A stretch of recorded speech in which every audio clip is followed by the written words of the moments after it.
Trata-se de corte histológico de neoformação cutânea, corado pela hematoxilina eosina, onde nós podemos observar, diferentemente da lâmina anterior, onde o crescimento da neoplasia era expansivo, ou centrífugo, ou para fora, agora ao contrário.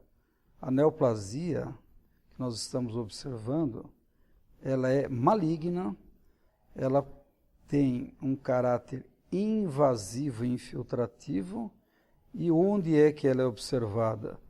Infiltrando, invadindo o tecido conjuntivo subjacente à epiderme. Então nós temos aqui blocos de células neoplásicas, e em alguns desses blocos de células neoplásicas, nós temos na área central esse material amorfo e acidófilo na ponta da seta, assim como aqui, novamente na ponta da seta, e mais uma vez, novamente aqui na ponta da seta, esse material no centro desses blocos de células, amorfo e acidófilo, que representa a queratina. Como já dissemos na lâmina anterior, o fato de haver produção de queratina pelas células da neoplasia, já fica definida a histogênese da mesma, ou seja, a epitelial.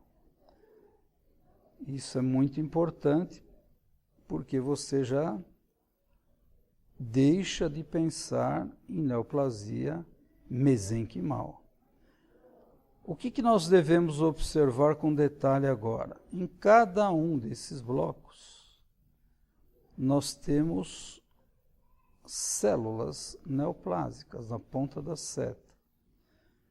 Vamos agora aumentar a objetiva.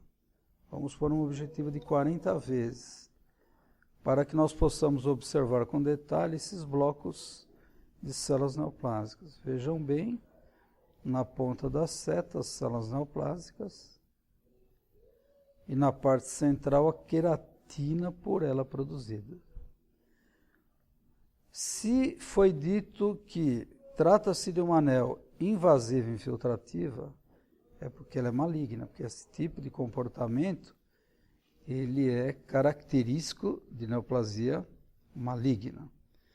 E neoplasia maligna, ela tem um grau importante de anaplasia, o que diz respeito a esse assunto.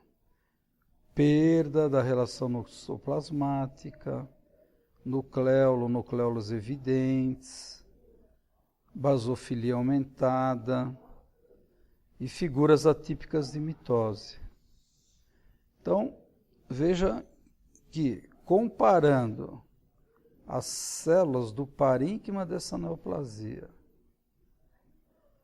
com as células da lâmina anterior, daquelas projeções em forma de papila, nota-se que fenotipicamente há muito mais alterações muito mais evidentes nas células desses blocos infiltrativos e invasivos. E nós podemos, inclusive, observar em algumas oportunidades, e nós temos que procurar isso, figuras atípicas de mitose. Aqui na ponta da seta temos uma. E na medida que nós formos percorrendo os diferentes campos histológicos, em cada bloco, aqui por exemplo, você nota o pleomorfismo celular, uma variabilidade muito grande em termos de forma e tamanho. Agora, vimos as características de célula neoplásica maligna.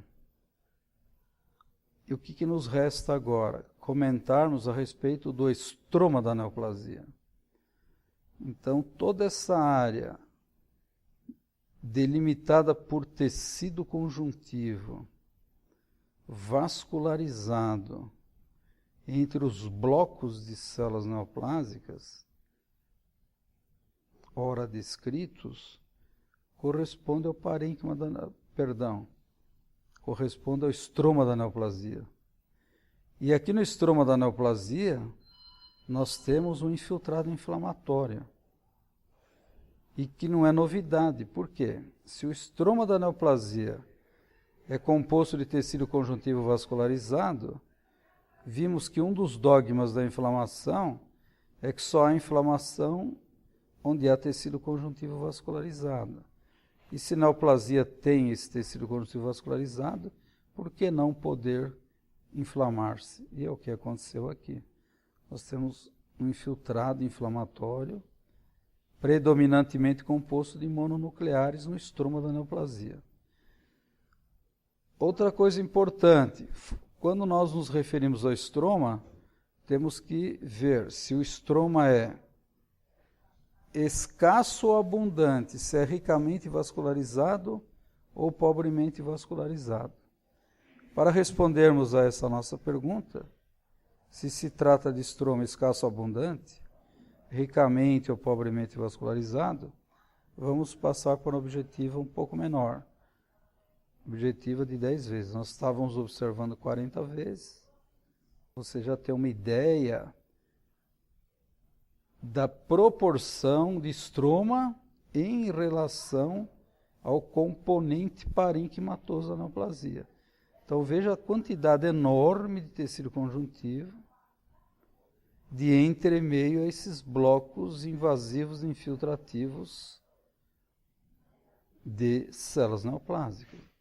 Então, indiscutivelmente, trata-se de uma neoplasia de estroma abundante. Só que, em termos de vascularização, não vemos uma quantidade tão grande de vasos quanto a quantidade de vasos que observamos naquele estroma escasso do papiloma. Então vemos que há muito estroma, poucos vasos. Então uma neoplasia rica em estroma parcamente ou pobremente vascularizado. É uma característica daquelas neoplasias que com muita facilidade apresentam-se com áreas de necrose, por não atender à demanda de oxigênio e nutrientes por parte das células neoplásicas.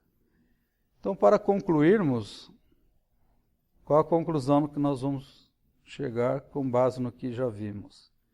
Trata-se de uma neoplasia de histogênese epitelial maligna, portanto, carcinoma espinocelular, ou carcinoma epidermoide, ou carcinoma planocelular, ou carcinoma de células escamosas.